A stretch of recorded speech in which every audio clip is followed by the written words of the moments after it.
Hello dear students, so today we are going to start again a new topic of internal energy of our chapter number 3 thermodynamics. Okay, so I hope इसके पहले का आप लोगों को समझ में आ गया है अच्छे से.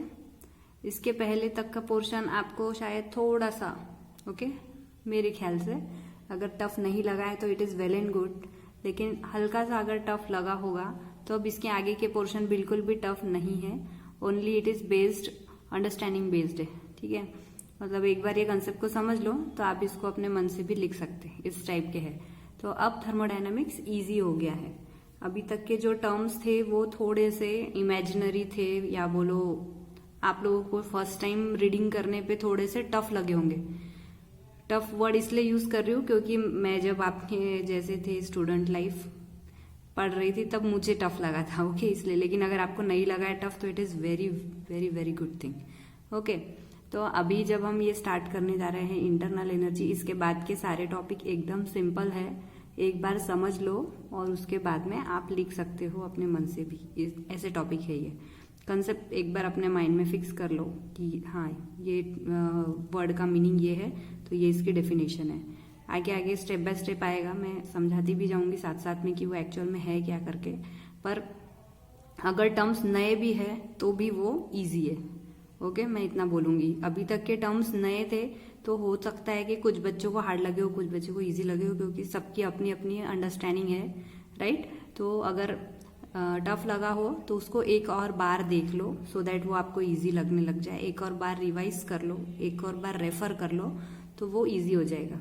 Because this chapter is not hard.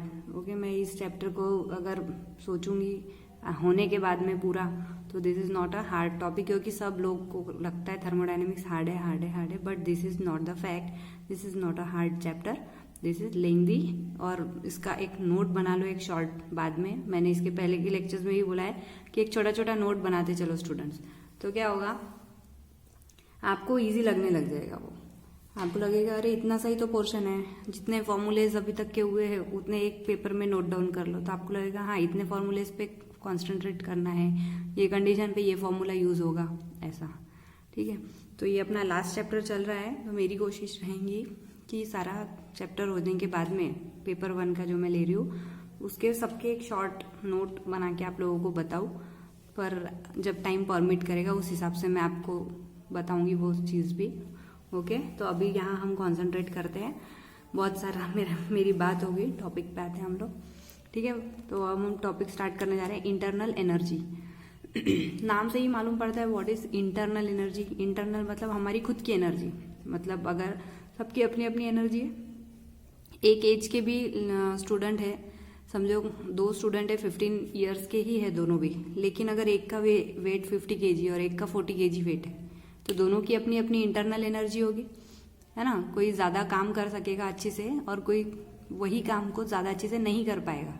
Right, तो वो उसकी इंटरनल एनर्जी हो गई. तो वही टर्म है इंटरनल एनर्जी जो हमारे अंदर है.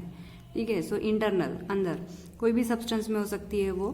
ठीक है, तो every substance is associated with a definite amount of energy. बराबर, हर सब्सटेंस की अपनी एक एनर्जी है. जैसे मेरी एक एनर्जी है, मैं 1 घंटे तक बोल सकती हूँ. आपकी कुछ और एनर्जी होगी कि आप और ज्यादा बोल सकते हो. ठीक है, सबकी अपनी एनर्जी है कि कोई 6 आवर्स तक पढ़ाई कर सकता है, किसकी है कि नहीं पढ़ सकते, 2 घंटे ही पढ़ सकते हैं. ठीक है, so energy. So this energy is stored in a substance in a substance is internal energy and it is denoted by you. Okay, जो हमारे अंदर स्टोर की हुई होती है वो 2 फॉर्म में होती है, सबको मालूम है. एक तो पोटेंशियल एनर्जी और दूसरी है kinetic energy. Right, potential energy और काइनेटिक एनर्जी. जब हम इसका डिफरेंस स्टडी करेंगे, जब हमको स्टडी करना है चेंज इन इंटरनल एनर्जी क्या है, मतलब कुछ वर्क करने से हमारी इतनी एनर्जी गई करके, या इतना वर्क करने से हमारी कितनी एनर्जी बची करके, तो हम उसको क्या बोलते हैं चेंज. हमने 1 घंटा काम किया तो हमारी कितनी एनर्जी लगी, इनिशियली हमारे पास कितनी एनर्जी थी, और फाइनली जब हमारा काम फिनिश हो गया उसके बाद हमारी कितनी एनर्जी बची. ठीक है, तो उसको हम क्या बोलेंगे change in internal energy which is given by U2 minus U1. U2 क्या है, internal energy in final state and internal energy in initial state. ठीक है, तो जब हम इनिशियल और फाइनल की बात करते हैं तो हमको किसको याद करना होता है कि वो कौन सी प्रॉपर्टी होती है, स्टेट फंक्शन की प्रॉपर्टी होती है. राइट, इसके पहले हमने पढ़ चुके what is state function, what is path function. तो this is a state function, क्योंकि हम जब चेंज इसका पढ़ेंगे तो हमको कौन सी 2 पॉइंट नोट डाउन करने पड़ेंगे कि हमारी एनर्जी इनिशियली कितनी थी वर्क स्टार्ट करने के पहले, और वर्क कंप्लीट होने के बाद में हमारे पास कितनी एनर्जी बची है, उसको हम यू फाइनल बोलते हैं। तो जब हम इनिशियल और फाइनल स्टेट को ऑब्जर्व करते हैं तो हम उस चीज को क्या बोलते हैं, स्टेट फंक्शन, राइट। और मैंने जब एग्जाम्पल्स लिए थे एक्सटेंसिव प्रॉपर्टी के, तभी भी मैंने बोला था कि एनर्जी कोई भी फॉर्म की हो वो कैसी होती है, एक्सटेंसिव। सो इसको एक रेड मार्क देना है कि दिस इज एन इम्पॉर्टेंट पूछते हैं कि इंटरनल एनर्जी क्या है, एक्सटेंसिव है कि इंटेंसिव है करके। तो ऑब्वियसली इट इज एक्सटेंसिव। अभी एग्जाम्पल से समझ में आ गया होगा, जैसे कि हमने 2 पर्सन्स का लिया है ना, सबकी अगर ए की अपनी कुछ एनर्जी है और बी की अपनी कुछ एनर्जी है, वो उसका पोटेंशियल किसके ऊपर डिपेंड है, उसके what ever the source of energy deposit वो करता है। जैसे अगर कोई 2 रोटी खाता है और अगर कोई 3 रोटी खाता है, राइट, तो जो 3 रोटी खाता है उसके पास ज्यादा एनर्जी रहेगी, मतलब वो अमाउंट पे डिपेंड हो रही है। तो अमाउंट पे डिपेंड है, इसका मतलब that is an extensive property, right. तो ये जो प्रॉपर्टी है इंटरनल एनर्जी की, that is extensive in property, मतलब dependent upon amount of substance, ठीक है। तो देयरफॉर हम कंक्लूड करते हैं कि इंटरनल एनर्जी या कोई भी फॉर्म की एनर्जी है जो होती है वो कैसी होती है, एक्सटेंसिव होती है, राइट। इसके बाद में ट्रांसफर ऑफ एनर्जी हम क्या करेंगे, ट्रांसफर ऑफ एनर्जी करेंगे तो क्या होने वाला है, इन द फॉर्म ऑफ, कैसा होगा वो उसका फॉर्म, जब हम एनर्जी देंगे तो it will be in the form of heat और वर्क, है ना। अगर हमने एनर्जी दी, जैसे हमने गैस ऑन किया तो हमने क्या किया, सिलेंडर में से गैस उसमें गई तो क्या हुआ, हीट आई बाहर, और फिर अगर हमने उसमें दूध उबाला तो वो क्या हो गया, हमारा वर्क हो गया। तो energy is transfer in the form of heat और work from the system would change its internal energy. जो एक सिस्टम है उसका इंटरनल एनर्जी चेंज हो जाएगा, है ना। अगर ट्रांसफर हुआ एनर्जी का तो सिस्टम का एनर्जी चेंज होगा, सिस्टम का अपना इंटरनल एनर्जी चेंज होने वाला है। कैसे होने वाला है देखेंगे। तो फॉर 2 उसमें पॉइंट्स है कि the energy transfer to the system by heating it और performing work on it is added to the system. बराबर है, अगर हमने गैस पे दूध रखा है और अगर हम, ये हमारा सिस्टम हो गया, ठीक है, दिस इज अवर सिस्टम। अगर हमने इसको हीट दी तो क्या होने वाला है, हीट क्या है, हीट हम जो दे रहे हैं वो क्या है, सराउंडिंग है इसका, राइट। तो वर्क होने वाला है, किसके ऊपर वर्क होने वाला है, इस मिल्क के ऊपर वर्क होने वाला है, राइट। क्या वर्क होने वाला है मिल्क के ऊपर, कि अगर हमने उसको हीट दी, इस सिस्टम को हमने हीट दी तो मिल्क विल स्टार्ट बॉइलिंग, बराबर है। तो क्या हो गया, वर्क हो गया, मतलब कि सिस्टम को क्या हुआ, एनर्जी ऐड हो गई, तो इंटरनल एनर्जी बढ़ गई, राइट। ये हो गया एक पॉइंट। और अगर the energy transferred from the system, ठीक है, अगर इस सिस्टम में से हम एनर्जी ले लेते थे, समझो दूध हमारे पास गर्म किया हुआ दूध है, राइट, मतलब वो एक सिस्टम है, और अब हमको उसमें से एनर्जी लेना है तो क्या करेंगे, बाय कूलिंग और by performing work on the surrounding. हम क्या करेंगे, उसको ओपन भी रख देंगे तो ऑब्वियसली वो यूटेंसिल में से हीट बाहर निकलती रहेंगी, मतलब वो किसको देता रहेगा, अपना हीट सराउंडिंग को देता रहेगा, राइट। तो हम क्या बोलेंगे कि बाय कूलिंग इट, दूध गर्म होने के बाद ऑब्वियसली हीट रिलीज करेगा वो सराउंडिंग को, तो वो कूल हो जाएगा। तो फिर क्या होगा, सिस्टम के ऊपर वर्क हुआ है, तो बोलना यह है कि हीट और work is performed on the surrounding, and किस सराउंडिंग पे वर्क हुआ है, पर किसके वजह से, फ्रॉम द सिस्टम, सिस्टम ने हीट रिलीज करी है, राइट। फिर से रिपीट कर देती हूँ, energy transferred from the system by cooling और by performing work on the surrounding is removed from the system, मतलब सिस्टम में से हमने हीट एनर्जी निकाली और वो वर्क हुआ, किसके ऊपर हुआ, सिस्टम के ऊपर हुआ और सराउंडिंग पे परफॉर्म हुआ, ओके।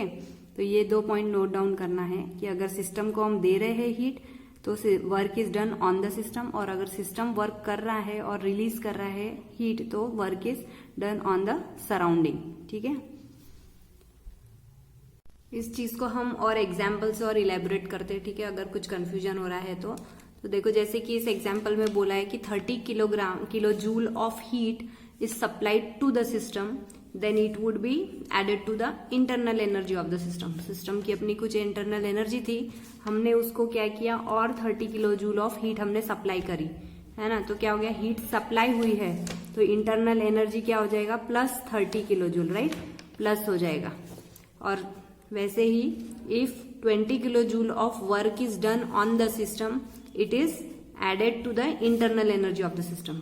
अगर ये हमने हीट के फॉर्म में बात की थी, ये हम वर्क डन के फॉर्म में बात कर रहे हैं कि अगर 20 kilo joule of work is done on the system then it is added to the internal energy of the system. मतलब डेल्टा क्यू कैसा हो गया, प्लस 20 किलो जूल हो गया, राइट। तो मतलब हमने सिस्टम को दिया है, इसलिए क्या होगा, वो ऐड होगा, पॉजिटिव हो जाएगा, right. And suppose a system releases 10 kilojoule of heat and performs 15 kilojoule of work on the surrounding, that is कितना अमाउंट ऑफ एनर्जी रिमूव्ड हुआ, इंटरनल एनर्जी।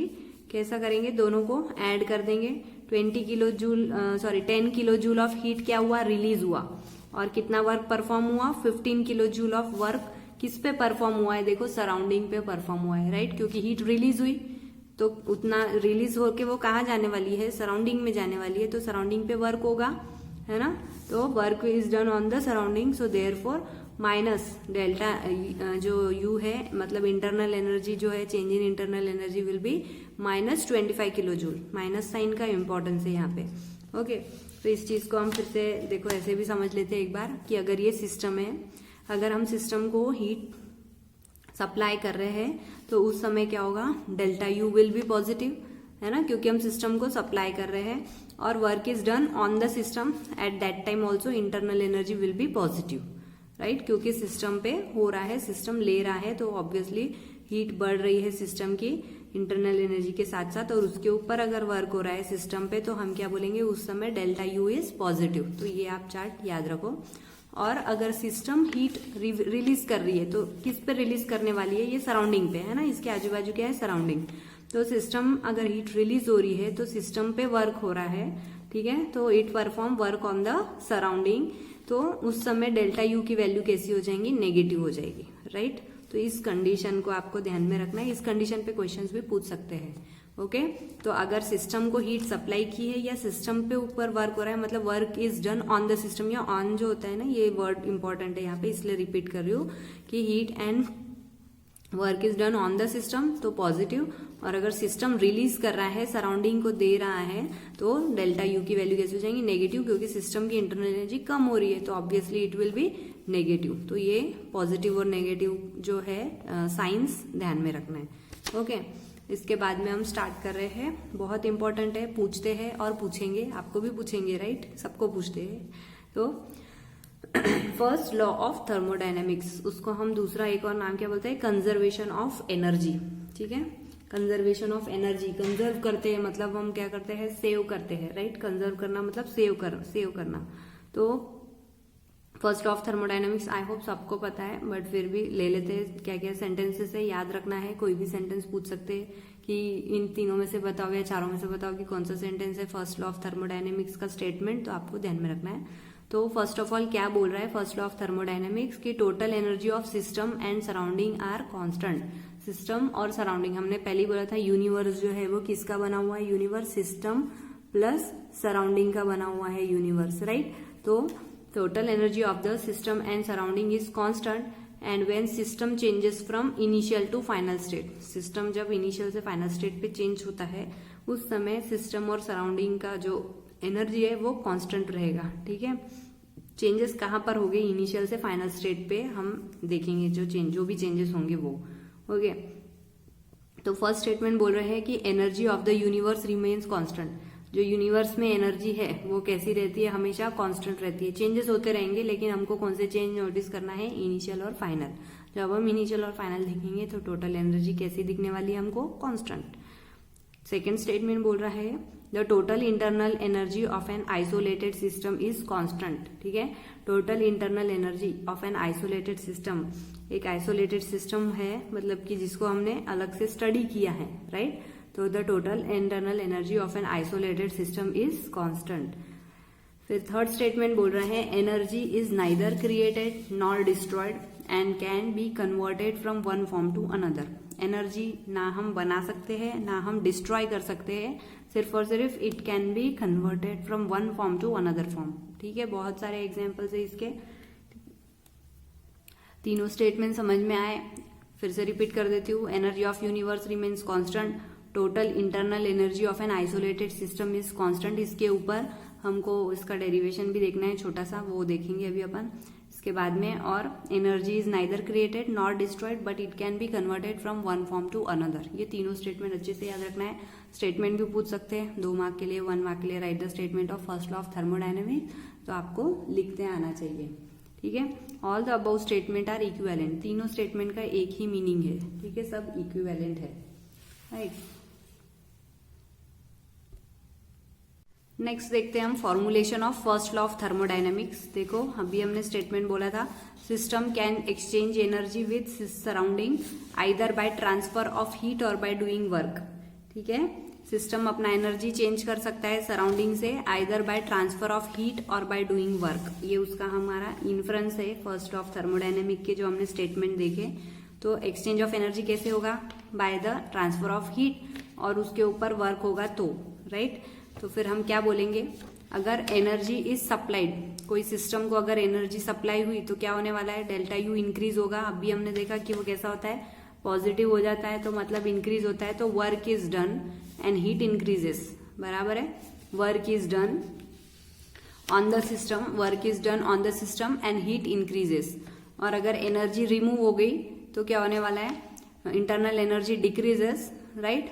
तो work is done on the surrounding बोलेंगे। इस समय क्या बोलेंगे कि surrounding पे हो रहा है work, work is done on the surrounding. और हीट कैसी होगी, डिक्रीज होगी, राइट। जब कब एनर्जी रिमूव करेंगे अगर सिस्टम से, तो इंटरनल एनर्जी डिक्रीज होने वाली है, मतलब हम उस समय उसको कैसा लिखते हैं, नेगेटिव लिखते हैं। इस समय हम उसको कैसा लिखते हैं, पॉजिटिव लिखते हैं, अभी हमने देखा था। और work is done on the system and heat increases, work is done on the surrounding and heat decreases बोल देंगे, राइट। सिस्टम की हीट डिक्रीज होती है। इस समय देखो, if Q is the heat supplied, heat को हम Q से रिप्रेजेंट करते हैं, तो if Q is the heat supplied to the system, W is the work done on the system by the surrounding, right. Surrounding से हमने heat provide करी किसको, सिस्टम को, तो सिस्टम का क्या होने वाला है, डेल्टा यू, मतलब इंटरनल एनर्जी इंक्रीज होने वाली है, राइट। तो अगर हमने हीट सप्लाई करी तो क्या होगा, सिस्टम के ऊपर वर्क होगा, work is done on the system by the surrounding and internal energy of the system increases. तो इस चीज को हम कैसे लिख सकते हैं, delta U of the system increases या is equal to heat supplied plus work done, है ना। यही चीज क्या बोल रहा है, this is nothing but your first law of thermodynamics, जो अभी हमने बोला था कि मैं बताऊंगी कि इंटरनल एनर्जी का जो स्टेटमेंट आया था वो उसको हम स्टडी करने वाले हैं। तो देखो वो स्टेटमेंट यही है कि internal energy of a system is equal to heat supplied to the system and work is done on the system. इन दोनों का combination is equal to the change in internal energy which is nothing but first law of thermodynamics. अभी क्योंकि हमने बोला, देखो again I repeat, system exchange energy with it surrounding either by transfer of heat और by doing work on it, right. तो ये चीज हमने यहाँ लिखी है कि सराउंडिंग से हीट का ट्रांसफर करके और वर्क करके, ठीक है, internal energy, change in internal energy होती है, मतलब एक्सचेंज ऑफ एनर्जी होती है, ठीक है। हम एक्सचेंज ऑफ एनर्जी को किस फॉर्म में पढ़ रहे हैं, इंटरनल एनर्जी के फॉर्म में पढ़ रहे हैं, राइट। तो इंटरनल एनर्जी या फिर exchange of energy is equal to heat supplied plus work done by the surrounding, okay. So this is nothing but your expression for first law of thermodynamics, याद रखना है। और अगर ऐसे कोई इनफाइनेटेसिमल चेंजेस है, मतलब बहुत छोटे छोटे अगर चेंजेस है, तो हम उसको किससे रिप्रेजेंट करेंगे, डी से, ठीक है, डी से। So D U equal to D Q plus D W for infinitesimal changes, मतलब छोटे छोटे चेंजेस के लिए। तो आई होप यहाँ तक की समझ में आ गया है। इसके बाद में हमको देखना है first law of thermodynamics for various processes. इसके पहले हमने क्लासेस में पढ़ चुके वेरियस प्रोसेसेस, जैसे कि हमने फर्स्ट इसमें पढ़ा था आइजोथर्मल प्रोसेस, याद आया सबको। आइजो मीन्स सेम और थर्मल मीन्स टेम्परेचर। तो उस कांस्टेंट टेम्परेचर पे जो प्रोसेस होती है उसको हम क्या बोलते हैं, आइजोथर्मल प्रोसेस, सॉरी। तो एज टी इज कांस्टेंट, आइजोथर्मल में क्या है, टेम्परेचर इज कांस्टेंट। तो हमने उस समय भी बोला था कि डेल्टा यू इज कांस्टेंट, मतलब इंटरनल एनर्जी भी कांस्टेंट रहती है। तो delta U will become equal to 0। So therefore जो हमारे पास फर्स्ट लॉ का एक्सप्रेशन था अभी हमने निकाला उसके स्टेटमेंट से, delta U equal to Q plus W. Delta U की वैल्यू कैसी है, 0। तो it equal to Q plus W, so W equal to minus Q. तो ये जो हमारे पास फॉर्मूला अभी डिराइव हुआ आइसोथर्मल कंडीशन के लिए, वो क्या कंक्लूड करता है ये भी स्टडी कर लेते हैं। ये आपको लिखना पड़ेगा, ओके। अगर वेरियस कंडीशन पे पूछा तो आपको इसके कंक्लूजन भी डिराइव करने होते हैं। तो बहुत सिंपल है, देखो, heat is absorb by the system and is entirely used for doing the work on the surrounding, ठीक है। अगर हीट अब्जॉर्ब हो गई पूरी कंप्लीटली बाय द सिस्टम, तो it is used entirely for doing work on the surrounding. ऐसा क्यों बोल रहे हैं? क्योंकि यहाँ पे साइन कैसा है क्यू का? माइनस, इसलिए वर्क किसके ऊपर होने वाला है? सराउंडिंग के ऊपर होने वाला है, राइट। तो ये चीज ध्यान में रखना है स्टूडेंट, इंपॉर्टेंट है कि माइनस साइन होने की वजह से वर्क किसके ऊपर होने वाला है? सराउंडिंग। अगर प्लस होता तो किसके ऊपर होता? सिस्टम के ऊपर, ठीक है। तो when work is done on the system by the surrounding it results in release of heat, ठीक है। अगर वर्क अगर सिस्टम पे होता तो किससे? सराउंडिंग से, तो सिस्टम क्या करती? रिलीज ऑफ हीट करती, ठीक है, हीट रिलीज करती। इसीलिए ये work is done on the system by the surrounding and it results in release of heat, इसीलिए माइनस क्यू आया है। क्यू क्या है? हीट। माइनस साइन क्या इंडिकेट कर रही है? रिलीज ऑफ हीट, ठीक है। तो ये दो कंक्लूजन्स आप लोगों को जब आइसोथर्मल कंडीशन आती है तो हमको ये पुट करना है और ये बताना भी होता है, ओके। नेक्स्ट हम देखेंगे एडियाबैटिक प्रोसेस, ठीक है। एडियाबैटिक प्रोसेस मतलब क्या हमने बोला था? नो एक्सचेंज ऑफ हीट होता है between the system and the surrounding. मतलब क्यू कैसे रहने वाला है? वहां पर जीरो रहने वाला है, राइट। एडियाबैटिक में कोई भी हीट एक्सचेंज नहीं होती है सिस्टम और सराउंडिंग के बीच में। तो जो हमारा फॉर्मूला था delta U equal to Q plus W, इसमें अगर ये क्यू जीरो हो गया तो क्या हो जाएगा? Delta U equal to W हो जाएगा, राइट। तो delta U equal to W हो गया है, यहाँ पर minus minus, delta U equal to W, right, क्योंकि क्यू जीरो हो गया है। तो therefore conclusion, this is important, conclusion हमको लिखना इंपॉर्टेंट है। तो क्या कंक्लूजन निकल रहा है? देखो, फर्स्ट की increase in internal energy of the system, work is done on it, है ना। अगर इंटरनल एनर्जी इंक्रीज हुई तो इसके ऊपर वर्क होने वाला है, फर्स्ट कंक्लूजन। और सेकेंड कि if work is done by the system on the surrounding at the expense of its internal energy, the internal energy in adiabatic process would decrease, ठीक है। कि अगर work is done by the system on the surrounding, अगर work किसके ऊपर हो रहा है? सिस्टम से सराउंडिंग के ऊपर हो रहा है, इंटरनल एनर्जी को यूज करके, at the expense of internal energy, ठीक है। अगर इंटरनल एनर्जी को यूज करेगा सिस्टम और किसके ऊपर वर्क करने वाला है? On the surrounding, right. तो दिस इसको ये इंपॉर्टेंट है, ऑन द सराउंडिंग, कि if work is done by the system on the surrounding at the expense of its internal energy, the internal energy would decrease, ठीक है। Internal energy कैसी होगी? Decrease होगी। क्यों? क्योंकि किसके ऊपर वर्क हो रहा है? सराउंडिंग पे हो रहा है, ठीक है। लेकिन अगर internal energy of system increase होगा जब work is done on the system, ठीक है। तो ये वर्ड इंपॉर्टेंट है, सिस्टम पे हो रहा है तो इंटरनल एनर्जी इंक्रीज होने वाली है, और अगर वर्क सराउंडिंग पे होने वाला है तो इंटरनल एनर्जी डिक्रीज होने वाली है, right. It is important, surrounding and system. Next देखेंगे आइसोकोरिक, ठीक है। आइसोकोरिक मतलब क्या हो रहा है? डेल्टा वी, कोरिक में हमने बताया था CV करके, याद रखो। तो वहां पे क्या होता है? Volume change is zero, delta V is constant, as Q constant रहेगा क्योंकि रिएक्शन हम क्लोज कंटेनर में कर रहे हैं, therefore volume is constant, okay. क्योंकि हम रिएक्शन कहाँ कर रहे हैं? क्लोज कंटेनर में कर रहे हैं, इसलिए वॉल्यूम कांस्टेंट रहने वाला है। तो डेल्टा वी हमने कहाँ पे पढ़ा था? देखो, याद करो, आइसोथर्मल प्रोसेस में पढ़ा था। वर्क डन का हमने फॉर्मूला निकाला था, W equal to minus P external into delta V, ठीक है। तो ये हमको काम आएगा, डेल्टा वी से हम डील करने वाले हैं, तो वो हम किस में पुट करेंगे? ये फर्स्ट लॉ ऑफ थर्मोडायनामिक्स का जो हमारा फॉर्मूला है उसके W में हम पुट करने वाले हैं।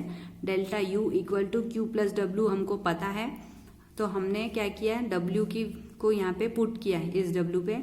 सो delta U equal to Q, minus sign है इसलिए डायरेक्ट माइनस लिख रहे हैं, minus P external into delta V, ठीक है। ये हमने पुट किया। तो जब हम बोल रहे हैं delta U equal to Q V से हम डिनोट करेंगे, क्यू क्योंकि heat is transferred at constant volume, ठीक है। ये टर्म पूरी कैसे हो जाने वाली है? कैसे हो जाने वाली है? जीरो हो जाने वाली है। क्यों? क्योंकि डेल्टा वी कैसा है? जीरो है, राइट, क्योंकि कांस्टेंट वॉल्यूम पे हो रहा है सब काम। सो देयरफॉर ये पूरी टर्म 0 हो जाएंगी, तो Q को हम किससे डिनोट करेंगे, QV से। तो हमारे पास एक और फॉर्मूला आ सकता है, या बोल सकते हैं हम डिनोट ऐसा भी करते हैं कि internal energy equal to QV। Why? Because heat is transferred at constant volume. QV क्या रिप्रेजेंट कर रहा है, heat transfer at constant volume, right. So here U is a state function, हमको पता है, right. U is a state function, क्योंकि delta U में हम क्या देखते हैं, इनिशियल और फाइनल, और वो किसको इक्विवेलेंट हो रहा है, QV को। तो हम कंक्लूड कर सकते हैं कि QV भी कैसा है, it is also a state function. तो अगर आपको पूछा है एग्जाम में तो ये ध्यान में रखना है, ये रिलेशन इस पॉइंट के लिए कि ये स्टेट फंक्शन है कि पाथ फंक्शन है। पूछ सकते हैं कि QV जो है वो कैसा है, तो हम उसको बोलेंगे स्टेट फंक्शन। क्यों? क्योंकि it is depending on internal energy, and internal energy is a state function, ठीक है। इसके बाद में हम देखेंगे नेक्स्ट आइसोबारिक प्रोसेस। बारिक मतलब हमने बोला था प्रेशर कांस्टेंट, ठीक है, बार यूनिट होता है प्रेशर का, इसलिए। So for pressure to be constant reactions are carried out in open containers, है ना, केमिस्ट्री में हमने देखा है, पढ़ा है सब जगह पे कि रिएक्शंस ओपन कंटेनर्स में होती है। तो यहाँ पे क्या हो जाएगा, delta V will not be equal to 0, right. क्यों? तो Q को हम किससे रिप्रेजेंट करेंगे, QP से, राइट, क्योंकि क्या हो रहा है, heat change at constant pressure हो रहा है, इसलिए। तो QP बोलेंगे हम Q के जगह पे। तो जो हमारा फर्स्ट लॉ का ये हमारे पास था Q प्लस W,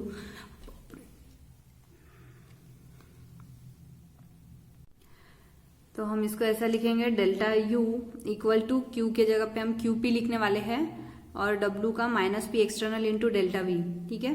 तो सिर्फ डिफरेंस इतना ही है कि हमने QP को क्या किया है, इस साइड कर दिया है, और डेल्टा U, और अगर ये इंटरचेंज होंगे तो ये माइनस की साइन क्या हो जाएगी, प्लस हो जाएगी। तो plus P external into delta V, और इस QP को हम किससे डिनोट कर सकते हैं, एट जब heat exchange at constant pressure होता है तो हम उसको डेल्टा H बोलते हैं, मतलब कि सबको पता होगा शायद एंथैल्पी, ठीक है। H अभी तक मैं बोल चुकी हूँ वैसे पहले भी कि this is nothing but enthalpy change which indicates heat change occurring eight constant pressure, ठीक है। जब भी heat change at constant pressure आता है तो हम किससे डिनोट करते हैं, डेल्टा H से हम डिनोट करते हैं, ठीक है। इसके बाद में एक इम्पॉर्टेंट नोट है, देखो Q जो है, सिंपल Q जो क्या है हमारा, heat, it is not a state function, ठीक है। Heat and work are not a state function, they are path function. कैसा है ये, पाथ फंक्शन है, हमने पहले स्टडी किया है इसको, ठीक है। एंड मतलब कि वो क्या है, it is a path function, it is not a state function, and QV and QP, ठीक है, ये सेम Q है, कैपिटल भी लिखा तो चलेगा। QV and QP are state functions, right. अभी हमने देखा क्यों, क्योंकि वो इंटरनल एनर्जी को इक्विवेलेंट होते हैं, इसके वजह से दे आर स्टेट फंक्शंस। लेकिन सिंपल Q अगर हीट बोला तो they it is a path function, लेकिन heat change at constant volume और heat change at constant pressure are state functions, ठीक है। ये अच्छे से ध्यान में रखना है आप लोगों को। इसके बाद में एंथैल्पी का थोड़ा सा देख लेंगे हम लोग। What is enthalpy? एंथैल्पी क्या है, enthalpy of a system is the sum of internal energy of a system and the energy equivalent to PV work, ठीक है। अभी जो हम लोग पढ़ रहे थे उसी से ये डिराइव हुआ है, ठीक है। ये हमने अभी फॉर्मूला देखा, delta H equal to delta U plus W, ठीक है। दिस इज U, V मत समझना इसको, this is U। So delta H equal to delta U plus W, उसी को हमने यहाँ पे लिखा है, H चेंज नहीं लिखा है, सिंपल बताया एंथैल्पी के फॉर्म में। तो उसको हम जब लिख रहे हैं तो कैसे लिख रहे हैं, H equal to U plus PV type of work है, और इंटरनल एनर्जी का sum is nothing but your enthalpy. तो कभी भी एंथैल्पी की डेफिनेशन पूछी तो आप लोगों को ध्यान में आना चाहिए कि it is the sum of internal energy and PV type of work, okay. अब डेल्टा कैसे आया, delta H equal to H2 minus H1, मतलब फाइनल माइनस इनिशियल, मतलब it is also a state function, ठीक है। इनिशियल और final state जब देखते हैं तो उसको हम क्या बोलते हैं, स्टेट फंक्शन। तो enthalpy change is also a state function property. तो जब हम बोल रहे हैं कि H1 equal to U1 plus P1V1 and H2 equal to U2 plus P2V2, तो हमको डेल्टा H चेंज देखना है तो हम क्या करेंगे, दोनों को माइनस कर देंगे। तो U2 plus P2V2 minus U1 plus P1V1, okay. U वाले जो टर्म्स है उसको एक अलग ब्रैकेट में निकाल लेंगे, U2 minus U1 plus P2V2 minus P1V1। So delta की टर्म लग जाएंगी, delta H equal to delta U plus delta PV, right. लेकिन ये सब कब हो रहा है, डेल्टा एच कहाँ कब होता है एप्लीकेबल, जब प्रेशर कैसा होना चाहिए, constant. So therefore P1 equal to P2। So therefore equation क्या बन जाएगा, delta H equal to delta U plus P delta we.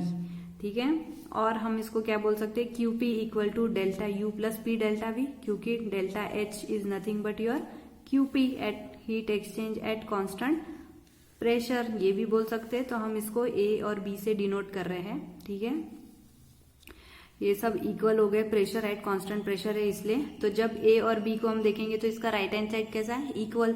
तो therefore delta H is also equal to QP। Okay, तो हम इससे हम क्या इन्फ्लुएंस निकाल रहे हैं, thus the change in enthalpy of a system is equal to the heat transferred from it at constant pressure. ठीक है, change in enthalpy of a system is equal to heat transferred from it at constant pressure. देखो, change in enthalpy is equal to heat transfer at constant pressure. तो therefore H and QP are state functions. ठीक है, H भी कैसा है यहाँ पे enthalpy, और QP मतलब heat exchange at constant pressure is also a state function. Okay, ये स्टेट फंक्शन है तो ये भी स्टेट फंक्शन है, राइट। सो ये सारे पॉइंट्स ध्यान में रखना है। इसके बाद में हम टॉपिक देखने वाले हैं relationship between delta H and delta U, वो हम नेक्स्ट इसमें देखेंगे। उसके साथ में कुछ न्यूमेरिकल्स भी देखेंगे। ओके।